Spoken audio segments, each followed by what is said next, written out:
Entonces la clase del día de hoy, complementando los temas anteriores, los videos anteriores, donde como lo recordaba Andrés hace un momento, lo que hacíamos era que aprendíamos a plantear la tabla de decisión para un proyecto cualquiera que tuviera diferentes estadios o diferentes posibilidades. Vamos a empezar a ver ya el día de hoy, dentro del concepto de teoría de la decisión, los métodos o criterios precisamente para la toma de la decisión bajo la incertidumbre. Vimos que la tabla de decisión lo que nos planteaba precisamente era eso, cómo plantear de manera lineal, cómo estructurar una tabla tipo matriz donde comparábamos las posibilidades versus las decisiones y le dábamos un valor ponderado a cada combinación. Si teníamos, por ejemplo, tres posibilidades o tres estadios reales y teníamos tres posibles decisiones, esa combinatoria de 3 por 3 nos da 9 posibles decisiones. Esas 9 posibles decisiones acarrean una consecuencia, puede ser numérica, puede ser en términos de dinero, puede ser en términos de tiempo. Recuerden distribución de recursos, que se hablaba mucho también del tiempo.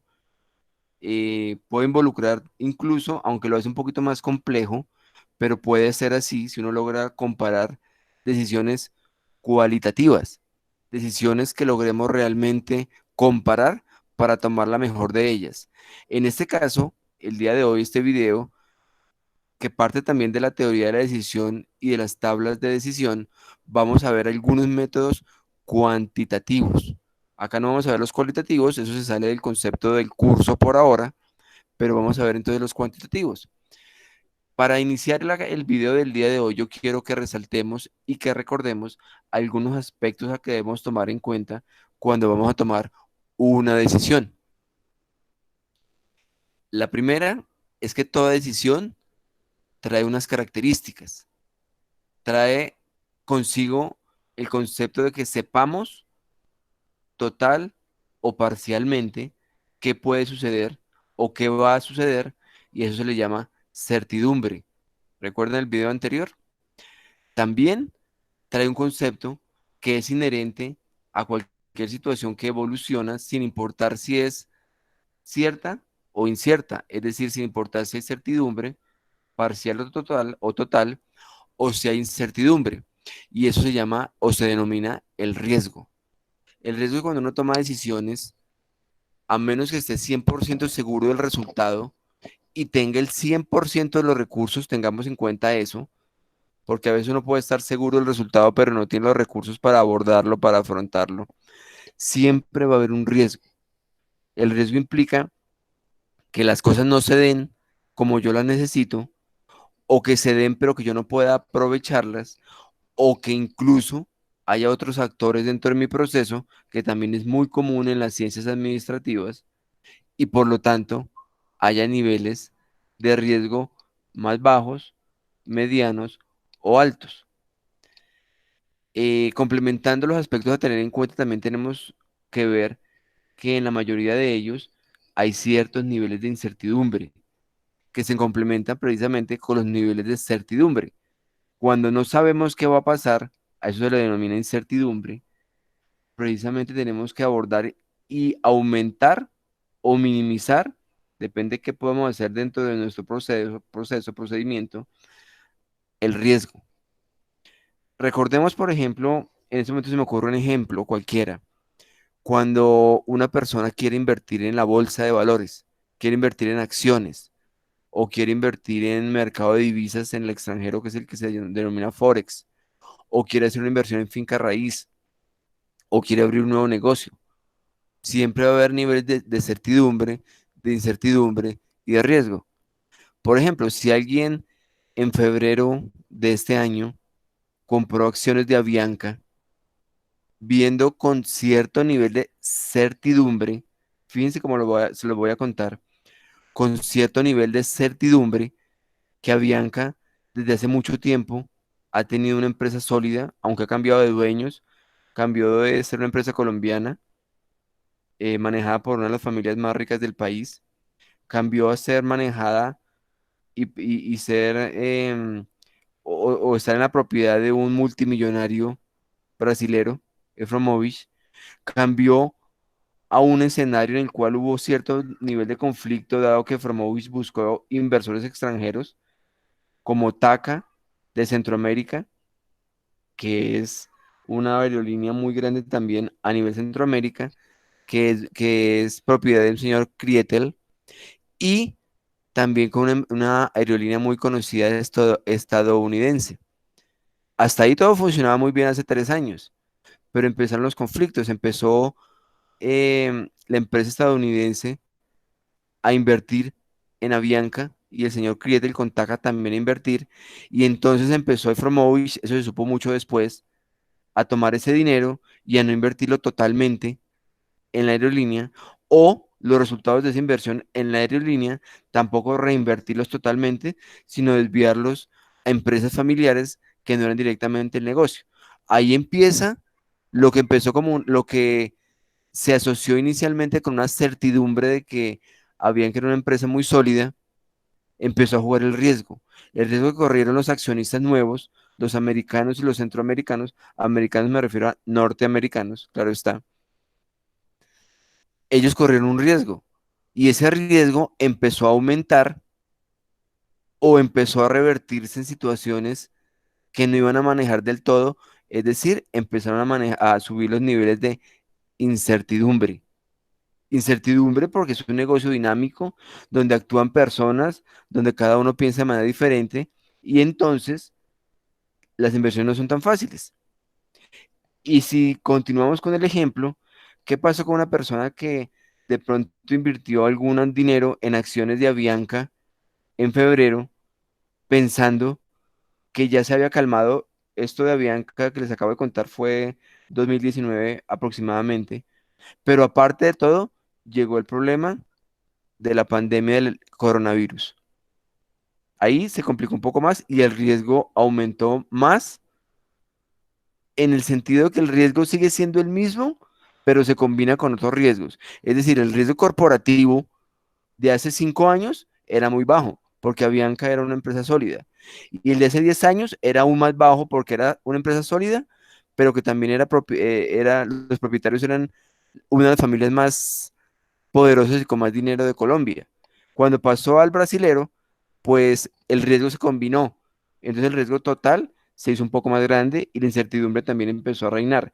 Cuando entraron los inversionistas extranjeros, se suponía que el riesgo bajaba porque eran empresas mucho más grandes y mucho más sólidas que Avianca, pero el manejo y el día a día empezaron a mostrar que ahí empezó a combinarse un tercer riesgo, contando los dos que ya había contado inicialmente, un tercer riesgo que no se tenía en cuenta, y era el manejo de un multimillonario brasilero, Framovich, que tuvo otro tipo de política e hizo otras cosas que tal vez no se habían contemplado desde el principio. Entonces el riesgo de cada actividad puede que no, que sea constante relativamente, pero cuando se combina con otros riesgos, da como resultado un riesgo total para una misma operación que hace que el riesgo aumente, el riesgo como tal. Y eso hace que los niveles de certidumbre tal vez no permitan avisorar qué puede pasar, tal vez no permitan prever qué puede pasar, y los riesgos de incertidumbre también pueden crecer. Entonces, lo que uno debe tener en cuenta no es tan sencillo como una operación matemática que es exacta, porque es una operación matemática desde el punto de vista de, de hacer el cálculo, pero tal vez no lo es desde el punto de vista de adelantar la actividad, adelantar la operación. Lo siguiente que hay que tener en cuenta son las opciones. ¿Qué opciones me da el mercado? ¿Qué opciones me da mi operación? Repito, cuando en la historia que les acabo de contar de Avianca, cuando la empresa colombiana empezó a ofrecerla, empezó a ver opciones y eligió una de ellas. Cuando Efromovich necesitó dinero porque se estaba tal vez descapitalizando por sus múltiples negocios, también empezó a buscar opciones y se abrieron una en Norteamérica y una en Centroamérica. Ahí están mirando opciones. Cuando esos señores tuvieron ese conflicto en el 2019 con Ofremovich, hicieron una jugada legal que se les permitía el contrato y le quitaron el manejo como tal a Efromovich del conglomerado que habían conformado con TACA y con la empresa americana, y le dieron el manejo de Avianca al mismo CEO de TACA, al señor Crietel, Roberto Crietel, creo que se llama. Y bueno, empezó a funcionar, siguió, tomaron opciones, pasó lo que pasó en Colombia cuando hubo el derrumbe en la vía Bogotá-Villavicencio, subieron precios, bueno, todo lo que ha pasado, todas son opciones que siempre hay que considerar.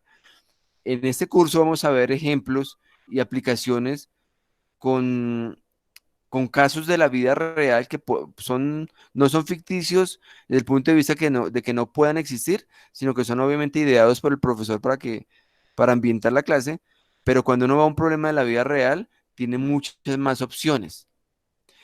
Y entonces sumémosle una última opción que aumentó por como riesgo combinado, arriesgó mucho más la incertidumbre de las aerolíneas de todo el mundo. Y se habla de la pandemia.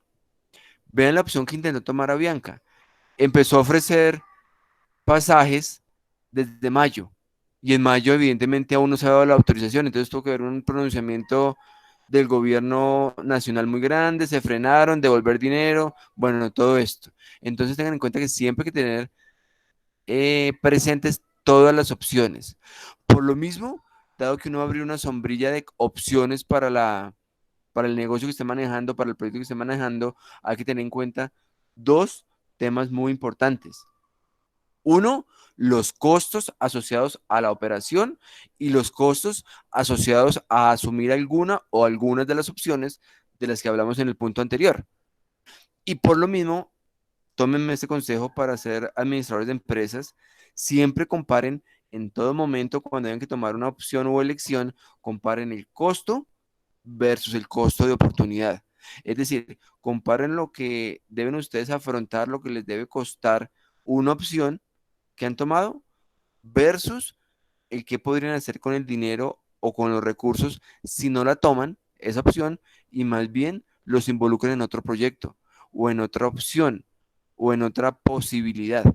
Es el costo de oportunidad. Es la pregunta que uno se haría. ¿Será que monto un negocio o mejor estudio? ¿Será que abro en este lugar de Bogotá o mejor abro mi negocio en otro lugar?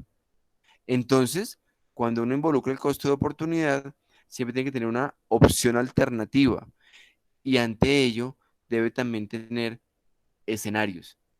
Es decir, como vamos a ver en la clase de hoy, que vamos a ver diferentes métodos para evaluar proyectos bajo situaciones de riesgo, uno debe tener también claro el perfil que la persona que va a tomar la decisión, en este caso nosotros, tengamos ante los negocios o ante los proyectos. Hay tres tipos de perfiles que se combinan con el concepto de certidumbre, riesgo, incertidumbre, costos y costos de oportunidad.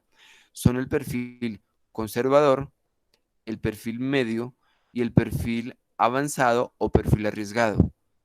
Cuando uno tiene un perfil conservador, uno por lo general tiene la opción o tiene dentro de su forma de invertir el invertir de forma moderada, con niveles de riesgo bajos, con niveles de certidumbre altos y en lo posible a largo plazo.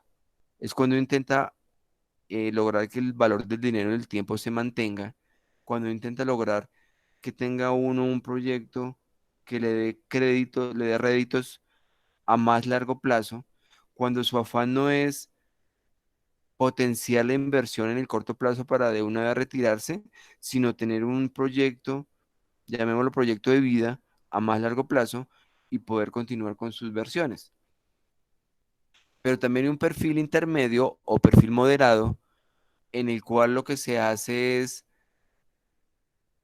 tener un poco más de riesgo que el perfil conservador, pero tampoco arriesgarlo todo de un momento a otro en el corto tiempo. En este se habla más de un mediano plazo, se habla más, de pronto no de un proyecto de vida, pero sí de un proyecto para apalancar los negocios, la vida familiar o su futuro, hasta que salga un proyecto mejor para reemplazarlo o de pronto combinarlo.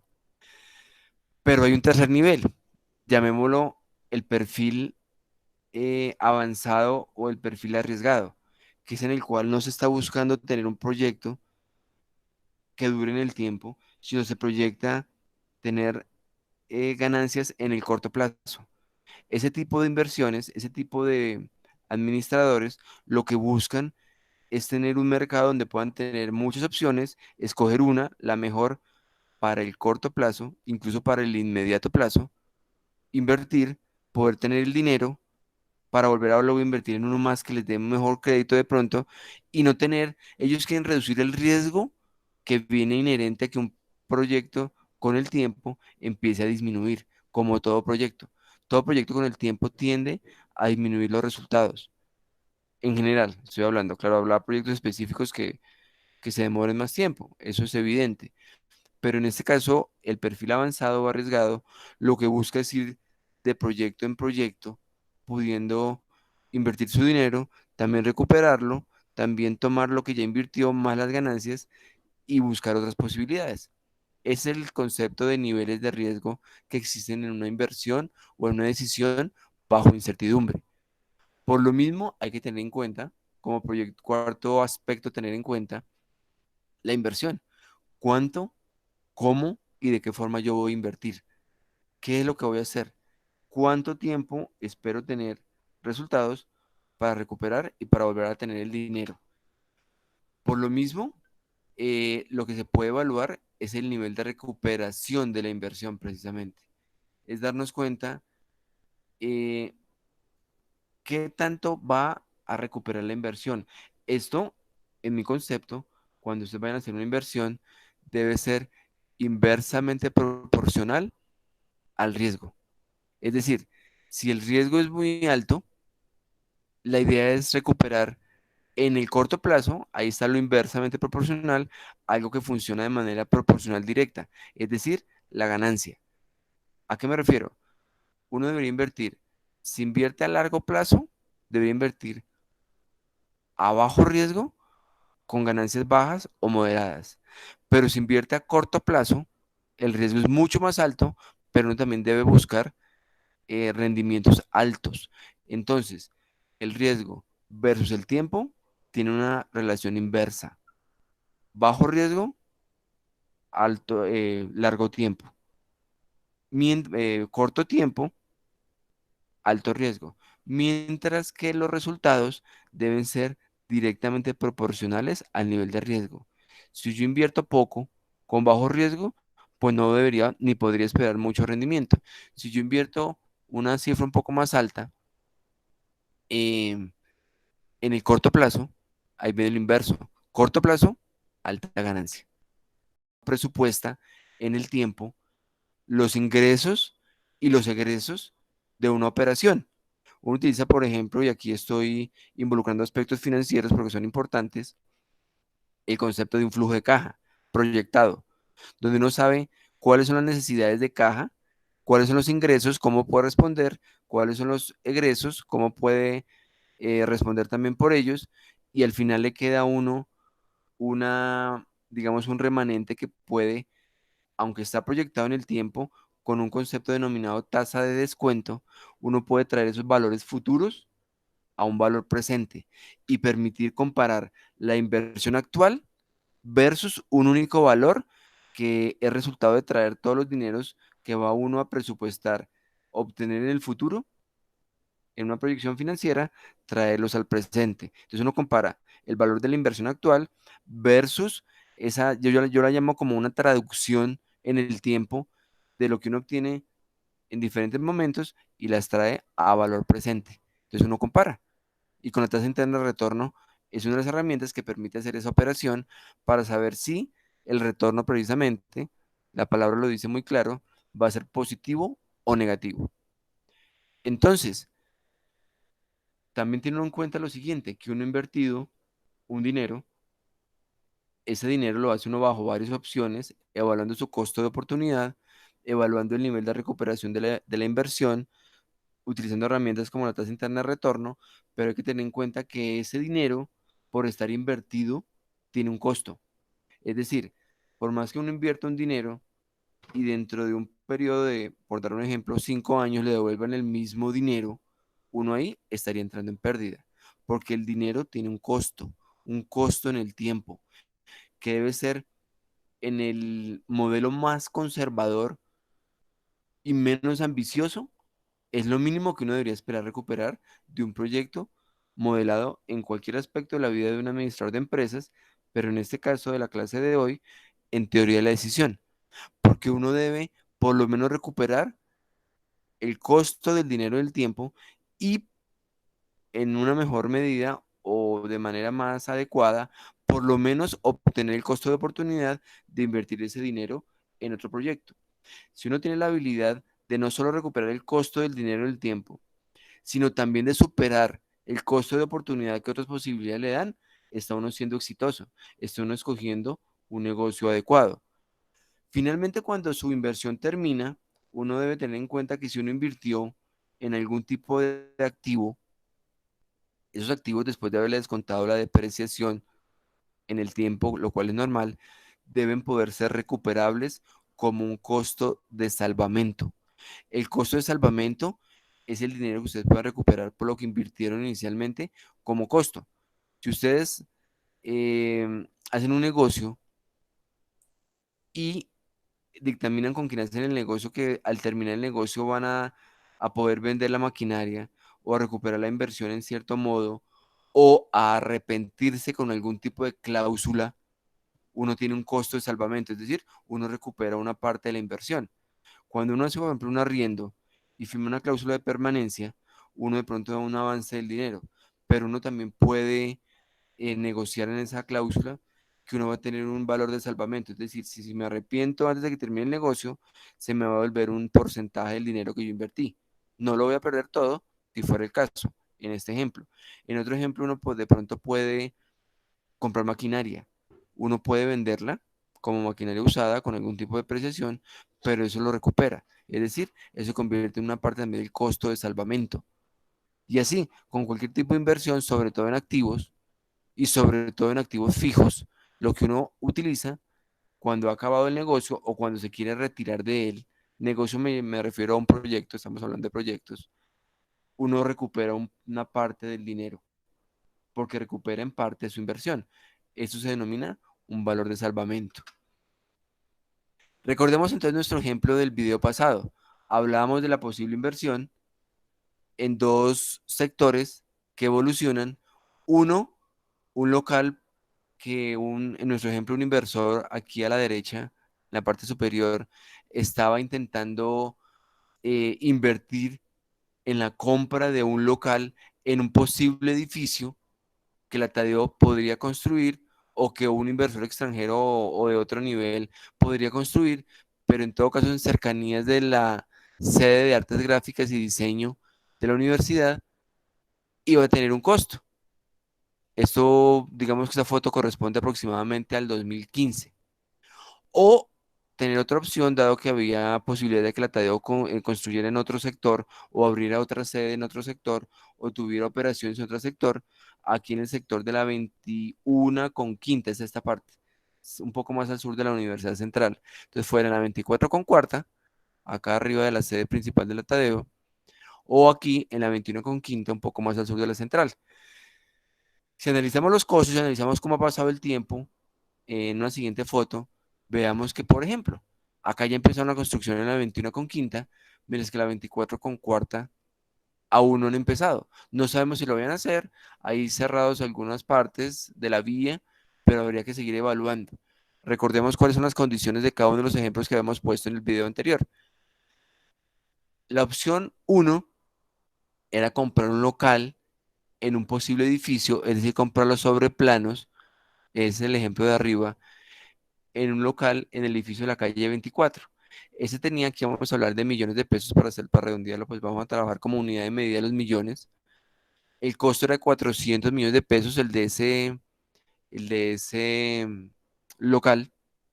Habíamos hecho una proyección financiera de posibles ganancias dado el flujo de estudiantes y personas también transeúntes de otros sectores, traído a valor presente.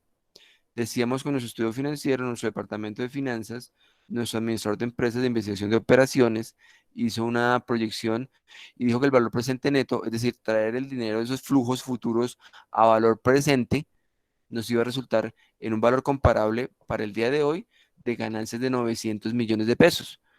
pero que si por alguna razón nos arrepentíamos o queríamos vender el local posteriormente porque no funcionaba o porque teníamos oportunidades mejores con un costo de oportunidad más alto o porque queríamos diversificar o cualquier opción de las que hemos hablado al principio del video, íbamos a poder recuperar, si tomábamos la opción uno, 200 millones de pesos. En la inversión 2, en la cual vemos que ya empezaron a construir un edificio, es decir, lo vemos un poco más real, pero nuestro modelo financiero con el que estamos planteando la tabla de decisión para este ejemplo, nos habla de que este local de la calle 21 iba a tener un poco más de costo, se encontraba un poco más central que el de la 24, se encontraba más cerca no solo de la Tadeo, sino de otras universidades como la Gran Colombia, la Central y algunas otras del sector. Era más costoso, costaba 500 millones de pesos, pero que a su vez el alto tráfico, es evidente en las dos fotos, el tráfico un poco más alto de la segunda opción y la construcción que ya iba avanzada en la segunda opción, nos traía una proyección de dinero en el tiempo traído a valor presente equivalente a 1.100 millones de pesos.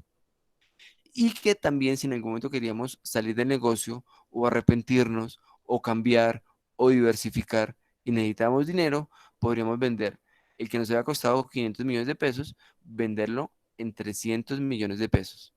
Continuemos entonces con el ejemplo. ¿Qué veíamos en el video anterior? Que la primera parte, para tomar bajo incertidumbre decisiones bajo métodos de investigación de operaciones, era construir lo que se denominaba nuestra tabla de decisión. Veíamos en el ejemplo del video anterior que para introducir el concepto había una situación posible y era muy sencilla, era más cualitativa, de dos momentos, dos estadios, dos opciones reales que se denominan los famosos estados naturales, son estos de acá, de qué puede suceder. En el ejemplo anterior tenían que ver con si llovía o no llovía. Eran dos. Eso lo combinábamos con un tipo matriz, como lo decíamos también inicialmente en el video, con las decisiones que yo podía tomar sobre los estados naturales. En el ejemplo inicial del video anterior, hablábamos de llevar o no llevar sombrilla. Vamos entonces a construir una tabla de decisión para esos ejemplos. Vamos a tomar inicialmente para empezar a construir, luego la complementamos aún más los datos que acabamos de dar en las filminas anteriores, en las diapositivas anteriores. Tenemos dos situaciones reales, dos posibilidades que nos da un proyecto. Uno, primera columna de decisión de estado natural, era comprar un local en el edificio de la calle 24. Otro era tomar o comprar un local en el edificio de la calle 21. Y entonces vamos a plantear las posibilidades o decisiones en el eje vertical. Para lograr nuestra tabla, repito, tenemos dos opciones en este caso como estados naturales y vamos a plantear cuatro posibilidades o decisiones en la columna y por lo tanto vamos a lograr una combinación 4 por 2, es decir, 8 posibilidades de, de resultados financieros. Vamos a verlos en este caso con resultados financieros totalmente cuantitativos de qué podría pasar. Las decisiones son, compro un local en la calle 24, otra decisión es compro un local en la calle 21, en los edificios de los que estamos hablando, claro está. Otra que es posible es comprar los dos locales al tiempo, eso se llama diversificar y es una muy buena opción cuando el inversor tiene el dinero para hacerlo. Es una muy buena opción tomar dos posibilidades. ¿Por qué? Porque cuando uno toma dos posibilidades, lo que está haciendo es que está minimizando el riesgo, está aumentando la inversión, pero recordemos que uno de los conceptos también muy importantes que vimos al inicio de este video, de esta presentación, es por lo mismo minimizar el riesgo. Cuando uno diversifica, ténganlo claro, desde que haya la posibilidad, desde que ustedes no se endeuden, o si tienen una deuda lo hagan, pero de manera controlada, no incurren en riesgos mayores. Entonces, en este caso, comprar los dos locales tiene sus ventajas. Y la cuarta opción o cuarta decisión es no comprar ningún local. Entonces recuerden que esa combinación de 8 celdas las debemos diligenciar con la posibilidad de cada una de las combinaciones. Entonces, en la primera de ellas, vamos a mirar la combinación de tomar la decisión de comprar un local en el edificio de la calle 24 contra si se lleve a cabo la construcción de la calle 24 y podemos tener nuestro local. Entonces tenemos una inversión de 900 millones, pero también tenemos, perdón, tenemos unos ingresos por 900 millones, pero también tenemos un costo de comprar el local de 400 millones. Si tenemos la decisión de comprar un local en la calle 24 y no se construye de la calle 24, sino se construye en la calle 21, tenemos un costo negativo de 400 millones y un costo positivo de 200 millones. ¿Qué tiene que ver el costo negativo de 400 millones? De que estoy comprando el local de la calle 24, pero tengo un valor de salvamento de 200 millones. Cuando me doy cuenta que no van a construir el de la 20 de la 24, sino el de la 21, pues prefiero vender el que me costó 400 millones en 200 millones y por lo tanto me da una pérdida de 200 millones. Y como lo vimos en el video anterior, se construyen cada uno de ellos. ¿Qué pasa en la calle 21? Si se compra el de la calle 21 y se construye el de la calle 21 también, pues entonces yo tengo un costo de 500 millones por el local, pero también tengo una recuperación de ventas en el tiempo por 1.100 millones. Ese es el positivo. Pero tengo un negativo, que compré uno de 500 millones, pero como me di cuenta en la calle 24 cuando lo compré que mejor iba a ser el de la calle 21, lo vendo en 300 millones. Entonces tengo resultados diferentes en las cuatro primeras celdas. Vamos a la última y ya regresamos con la tercera. La última, ¿cuál es? No comprar ningún local. Es una decisión válida, pero también tiene sus riesgos.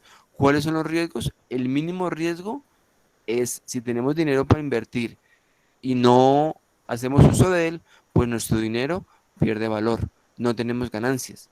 Y de nada nos sirve tener dinero en el banco si no tenemos ganancias, porque tampoco tenemos un flujo de caja para el día a día, para nuestra vida, para nuestros proyectos, para lo que tengamos que hacer. Entonces, la opción en este ejemplo de no comprar ningún local es válida, pero tiene sus riesgos. No siempre el hecho de no comprar o no invertir quiere decir que no me arriesgo. Por el contrario, se arriesga que no va a hacer rendir el dinero y esa es la peor decisión para cualquier administrador de empresas, el no hacer rendir el dinero. Analicemos ahora la tercera opción, que es una combinación de las dos primeras. ¿Qué pasaría si yo compro los dos locales al tiempo? Vean lo interesante de esta operación. Es exactamente, y lo estamos viendo de esa manera, es la combinación de los costos de los dos primeros. Fíjense, si compro los dos locales, tengo dos egresos por el valor de los locales de 400 y 500 millones, pero tengo también dos posibilidades de recuperar de 900 y 300 millones, como lo vimos en las celdas superiores, son exactamente correspondientes, y en la opción de calle 21 tenemos lo mismo, tenemos dos inversiones de 500 y 400 millones, pero también tenemos valores positivos, son iguales a la combinación o a la sumatoria de las dos celdas. Entonces la tercera celda es mucho más fácil de construir porque es combinar matemáticamente las celdas de la fila 1 con las celdas de la fila 2 totalmente. Ahí tenemos ya nuestra tabla de decisión para dos posibilidades y cuatro posibles decisiones. Aquí en esta diapositiva lo que hago es que realizamos las operaciones de la filmina anterior, nos dan estos resultados, tenemos que algunos dan positivos, algunos negativos. Evidentemente, si la decisión fue acertada, que es esta celda y esta celda, nos dan resultados positivos. Si la decisión fue equivocada, que son esta celda de menos 200 millones y esta también de menos 200 millones, nos dan resultados negativos. Y veamos aquí algo muy interesante.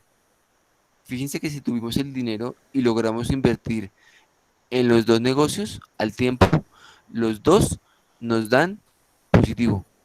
Los dos nos dan posibilidades de hacer rendir nuestro dinero. 300 millones acá y 400 millones acá. Y como decimos en nuestra cuarta decisión, pues dejamos el dinero quieto y entonces nos queda en cero. Hasta ahí un resumen de lo que acabamos de explicar. Para hacer mucho más completa la comparación, supongamos que va a existir un tercer estado natural. Digamos que no habría un edificio en la 24, uno en la 21, un edificio de cualquier constructora en la cual compramos un local, por ejemplo, para prestar servicios de litografía y diseño gráfico y venta de implementos para tipos de carreras como arquitectura, como diseño, tanto para la Tadeo como para otras universidades del sector, pero digamos que se construye una nueva sede de la Tadeo y pone en venta para sus profesores o alumnos locales para los que quieren precisamente emprender un negocio. Entonces también hacemos toda la proyección financiera, todo el estudio, como lo hicimos al principio de esta presentación, y encontramos que los resultados son, eso es un ejemplo, para que hagamos el comparativo, de 100 millones negativo en el caso de la calle 24 como decisión, de 400 millones negativo en el caso de la calle 21 como decisión, y 500 millones en el caso de comprar los dos locales al tiempo. De la 21 a la 24 nos da un 500 millones negativo.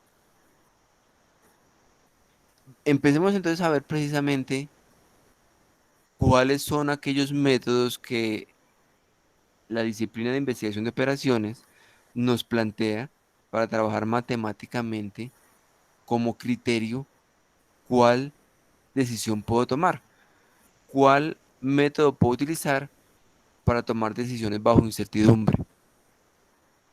Quiero contarles que estas decisiones son excluyentes entre sí, es decir, no hay una combinación de ellas.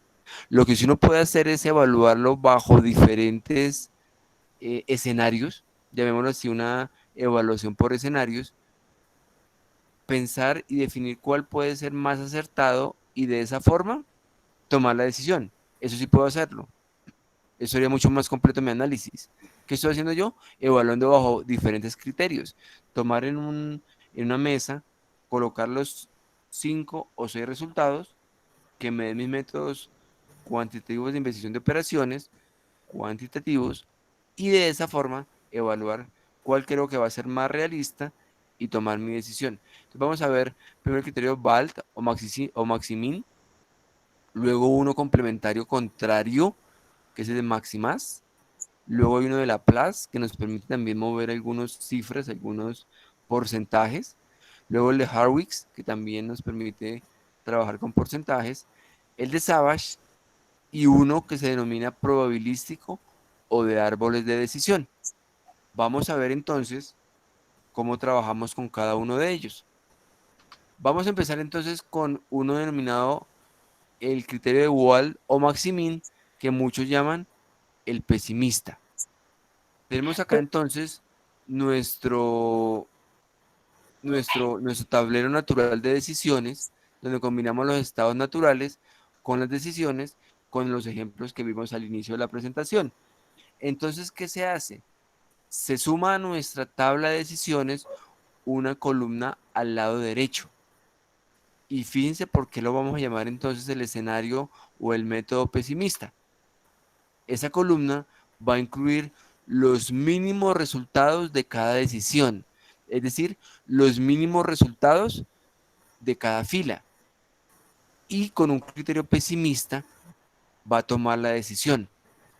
Si nos damos cuenta en la primera fila que era haber tomado un local en la calle 24, lo peor que nos puede ir es perder 200 millones en los tres escenarios. Lo peor es perder 200 millones. Entonces ese valor lo trasladamos aquí a la derecha en la columna y lo dejamos como 200 millones. Si hubiéramos decidido o decidimos tomar el local de la calle 21, el peor resultado posible tiene que ver con la combinación con la construcción de otra sede del Tadeo, es decir, tener menos 400 millones o 400 millones de pérdida. Eso lo trasladamos aquí a nuestra columna de mínimos del criterio pesimista Maximin. En tercer lugar, tenemos la peor opción de esta tercera fila era haber perdido 500 millones o perder 500 millones. Lo trasladamos acá. Y finalmente, en el criterio de no tomar ningún local, como siempre, nos va a quedar en ceros. Aquí hay diferentes aspectos. Uno de ellos es que no siempre los resultados nos van a dar negativos. En algún proyecto puede que todos nos den positivos. Como aquí estamos escogiendo, si ustedes se dan cuenta, y lo voy a decir de manera coloquial, el peor escenario, el 200 millones en pérdida, el 400 millones en pérdida y el 500 millones en pérdida. En caso que nos den todos positivos, aquí colocaríamos, por eso lo quise nombrar así, el mínimo. Si por ejemplo aquí nos dice que nos vamos a ganar en esta primera celda 100 millones, que aquí nos vamos a ganar 200 millones y que aquí nos vamos a ganar 300 millones, quiere decir que en todos vamos a ganar algo. Entonces aquí colocamos el mínimo, 100 millones. Y la elección es muy fácil, la elección tiene que ver precisamente con ese criterio pesimista. Escogemos el que mejor nos va entre los peores. Volvamos, esos son los peores de cada fila, de cada decisión. Escogemos el cero, el que mejor nos va de todos los peores escenarios. Por eso se llama el maxi min, el máximo de los mínimos, el más alto de los mínimos. Si ustedes me preguntan, entonces, ¿cuál es el criterio maximin de este escenario, de esta tabla de decisión? La respuesta es cero, no invertir en ningún local. Esta es la opción maximin. Vamos a ver ahora una segunda opción, es la famosa maximas o maximax. Maximas, si estamos hablando de más rendimiento, de más resultado, o max, si estamos hablando de maximizar. Hacemos algo similar. Tomamos nuestra tabla de decisiones y anexamos una columna a la derecha. La columna la vamos a llamar la de los máximos. Entonces, ¿qué hacemos? De manera contraria a lo que hacíamos en el criterio de Walt, que tomábamos la peor opción, acá tomamos la mejor opción de cada una de las filas.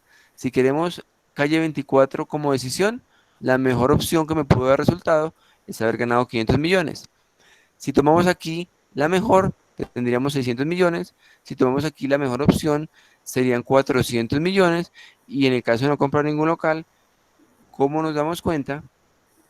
Pues no tenemos ninguna ganancia. Acá también por el criterio optimista o el de maximizar, obtener la máxima ganancia o más resultados, se toma una opción muy sencilla. Tomemos en la cual ganamos más. Uno diría por lógica, pero pues ¿para qué voy a tomar como el criterio anterior que fue el de Balt el cero? Si tengo otras opciones. Pues es muy fácil, porque ese es un criterio conservador, de bajo riesgo, pesimista. Mientras que este es un criterio avanzado, un criterio de máximo riesgo en el corto plazo posiblemente, pero también con un nivel muy alto de posibilidades de que el negocio no resulte como yo busco. Es decir, en el anterior la pérdida era mínima. Recuerden que era no comprar ningún local. Entonces no voy a perder nada, pues porque no compré nada. En este tengo la opción de la mayor ganancia, pero también tengo la inversión más alta.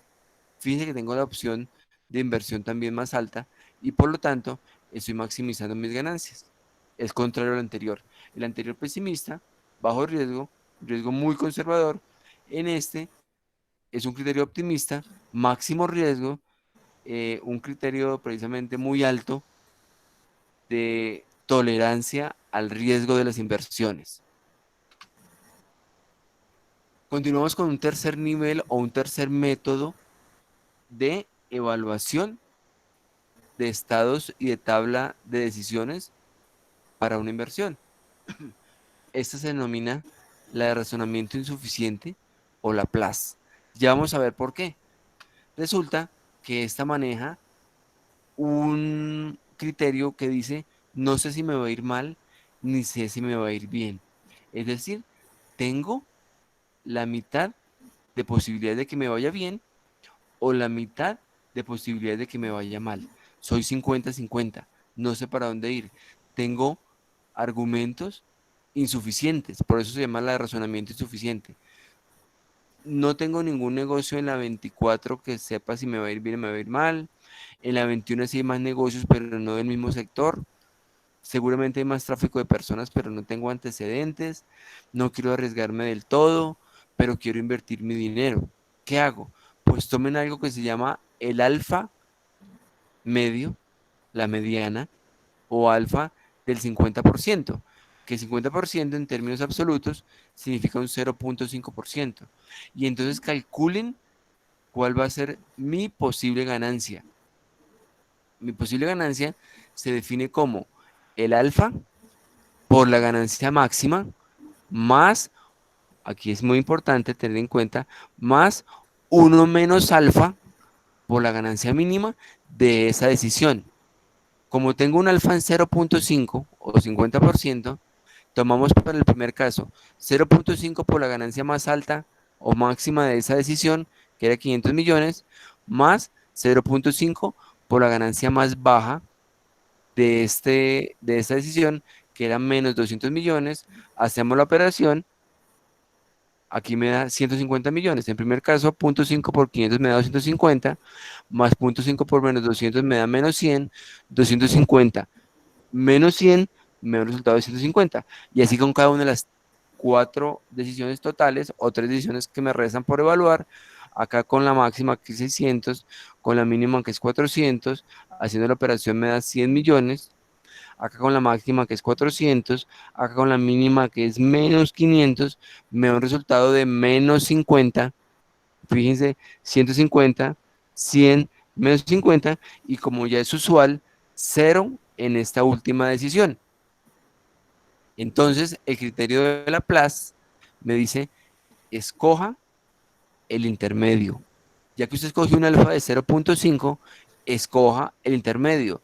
No se arriesgue tanto para obtener una ganancia más alta, no se arriesgue tampoco mínimo para obtener de pronto un riesgo muy bajo, pero no va a tener una ganancia, sino tome una opción intermedia.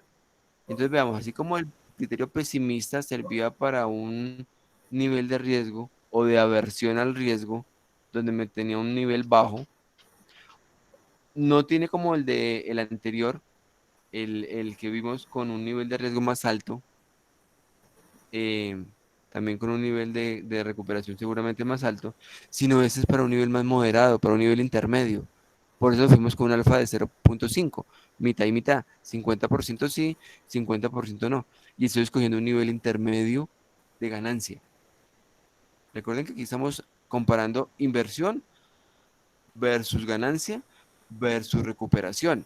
O sea, cuánto invierto yo, cuánto puedo vender y cuánto puedo recuperar si me salgo del negocio. Es decir, estoy redondeando cuánto dinero me quedaría a mí. Eso es lo que estamos realmente comparando acá. No estamos comparando cifras eh, sin criterios, sino por el contrario. Estoy evaluando lo que yo invierto, lo que yo gano y lo que yo recupero. Entonces aquí nos aconseja Laplace, ya que tienes un 0,5, pues tome la opción intermedia, váyase por un nivel moderado. Ahora vamos a ver uno que se basa en Laplace. Laplace tiene la ventaja de que él, eh, digamos, tiene como criterio que hay de pronto un nivel de riesgo moderado y que de pronto hay información insuficiente y nos dice váyanse por el 0,5, por la mitad, pero plantea una fórmula muy interesante con un alfa. Es decir, eso nos deja ver que el alfa también podemos acomodarlo a nuestro nivel de riesgo. Y entonces el señor Harwicks dijo, yo soy mucho más optimista. Vamos a plantear entonces un nivel alfa que vaya mayor que el 0,5, es decir, 0,51, si quisiéramos llamarlo así, o 0,6, como ustedes quieran llamarlo, hasta un máximo de certeza total, que es del 100% o 1. Y tomemos cualquier valor en ese nivel de optimismo, en ese nivel de optimismo. Claro está, uno podría también tomarlo de 0,5 hacia abajo, hacia llegar al cero y tener un nivel de pesimismo total. También es válido. Vamos entonces aquí a analizar el de Harwicks, que nos habla de que, como ejemplo, tomemos un alfa. Aquí tomé yo el de 0,8 para ejemplificarlo y tomamos la misma ecuación que nos sugirió el método anterior. Alfa por la ganancia máxima más uno menos alfa por la ganancia mínima. Con ese ejemplo del 0,8 es la misma estructura de la diapositiva o del método anterior y sencillamente la tomamos, reemplazamos, ya va a ser complementario nivel del alfa y el uno menos alfa, es decir, si tomamos un alfa del 0,8, en la primera ecuación el alfa es 0,8 y el uno menos alfa es 0,2. ¿Qué nos quiere decir? Que yo he tomado 0,9, sería 0,9 acá y 0,1 acá. O si hubiera tomado 0,7, pues 0,7 y 0,3 y así consecutivamente con niveles complementarios. Le estoy dando más peso a la ganancia máxima, que es la del alfa, por eso optimista, y un nivel más bajo al uno menos alfa, 0,2, porque soy pesimista en cierta medida. Eso nos da resultados. 360 en el primer caso, 400 en el segundo caso, menos 220 en el tercer caso y cero, también como es usual, en la opción totalmente conservadora con el riesgo de perder el dinero y el tiempo de no invertir en ningún local. Por lo tanto, tenemos resultados y lo que nos plantea Harwix es, ya lo sabemos, plantee un nivel de alfa alto, es decir, podemos asemejar esto como a un nivel de riesgo alto y por lo tanto si arriesgué más de la mitad, más del 0,5, arriesgué hasta el 0,8 de posibilidades, lo que yo quiero es una ganancia más alta. Entonces cojo la opción de ganancia mayor. En este caso, 400 millones. Ese es otro criterio. Una variación importante del método de evaluación de Harwix es, como ustedes se dan cuenta, ya es una derivación como tal de Laplace, dado que Laplace toma 0,5 como alfa. Harvard toma 0,8, pero también podría para cada decisión, para cada fila, determinar un porcentaje diferente. Por ejemplo, yo puedo decir que en el local de la calle 24 puedo darle un alfa de 0,8 a la ganancia máxima y un 0,2 a la ganancia mínima. Pero cuando hago un estudio de mercado me doy cuenta que de pronto el de la calle 21 tiene más posibilidades de obtener ganancia mínima, no de 0,2 como lo vemos acá, sino por ejemplo de 0,4. Entonces tendría que darle el complementario a la ganancia máxima de 0,6. Y que dos locales al tiempo de pronto son 0,7 y 0,3. Entonces estaría combinando 0,8 y 0,2 para la primera decisión, 0,6 y 0,4, por ejemplo, para la segunda decisión y 0,7, 0,3 para la decisión de dos locales al tiempo. De esta manera, complemento entonces mi teoría de la decisión. Si continuamos analizando, tenemos otro que se llama o más, también denominado menor penalidad. Analicemos en qué consiste este método. Este método me pregunta, bueno, ¿cuál es la brecha? ¿Cuánto dejé de ganar en un caso si invertí en otro? O sea, ¿cuál es la distancia entre lo que pude perder y lo que pude ganar? Recuerden que uno gana o pierde, no solo es lógico ganando o perdiendo, sino también puede ganar o perder dejando de ganar o dejando de perder. Si yo tengo un negocio y no invierto en él y ese negocio gana 500 pesos de aquí a mañana, se puede asemejar a una pérdida porque yo no perdí dinero, pero sí lo dejé de ganar, 500 pesos. O tengo un negocio, por dar otro ejemplo, en el cual no quise invertir, se perdieron 200 pesos de aquí a mañana y entonces ahí gané, no porque me entrara dinero, no porque yo lo ganara efectivamente, sino porque dejé de perderlo. El dejar de perder también es un criterio de ganancia. Entonces, ¿qué hago yo? Me pregunto, oiga, ¿cuál es la brecha? ¿Cuánto estoy dejando de ganar? Y entonces algo muy sencillo. Creo una cuarta columna a la derecha, en este caso que tres columnas de las decisiones, de los estados naturales, combinados con las decisiones, y entonces yo lo que hago es que voy a calcular la penalidad de mi negocio. ¿Cómo se define esta penalidad? La Filmina la muestra claramente. Yo tomo la mejor opción y le resto la peor opción. Entonces, fíjense, en el primero de ellos, la mejor opción era evidentemente comprar un local en la calle 24 y que si se hubiera construido el de la calle 24, yo hubiera ganado 500 millones. Pero la peor opción es haber comprado ese local en la calle 24 y haber sido construido un edificio en la calle 21. ¿Eso qué significa? Haber perdido 200 millones. Recuerden que esas cifras fueron las que explicamos al principio de la presentación. Son las mismas, que estoy utilizando exactamente todas igual para cada uno de los métodos que estamos viendo. Para este Savage, Entonces tenemos 500 millones como mejor opción y le restamos los menos 200 millones de la peor opción. Entonces es 500 menos 200. Tengan en cuenta los signos, no pasemos esto por alto. Y nos da entonces 700 millones. Es decir, la brecha, la diferencia absoluta entre lo mejor y lo peor son 700 millones. 500 en positivo, le sumamos 200 de la parte negativa, nos da 700. Y así hacemos con cada uno de ellos. 600 menos 400 me da 1.000 millones. Y 400 menos 500 millones nos da 900 millones. Finalmente, nuestra última opción de no invertir en nada nos da cero de ganancia. ¿Qué significa esto? Que yo voy a buscar la menor penalidad, es decir, el valor donde menos me estoy arriesgando, donde menos tengo posibilidad. Fíjense lo conservador y de cierta forma como esa aversión al riesgo de este criterio de Savage. Estoy diciendo que uno podría ganar como brecha hay 700 millones, en otro 1.000 millones, en otros 900 millones, pero yo me voy por cero. Cero porque esa es la menor penalidad. Porque si yo tomo la opción cero, la última opción, por más que me vaya bien o me vaya mal, pues no va a pasar nada. Es el criterio. Usted dirá, ah, pero siempre va a ser cero en este criterio. No. En otros puede dar penalidad menor. Tenemos que ver algunos talleres que los voy a dejar a continuación en nuestro curso para que los evaluemos y ahí se define entonces con Minimax. ¿Qué nos muestra esto, muchachos? Que hay diferentes criterios. El último de ellos, que es el criterio del árbol de decisión, o probabilístico, lo vamos a dejar para nuestro siguiente video. Es un poco más complejo, lo quiero explicar uno por uno. Lo vamos a dejar entonces en el siguiente video. Pero ¿qué nos muestran estos videos? O esos criterios, perdón.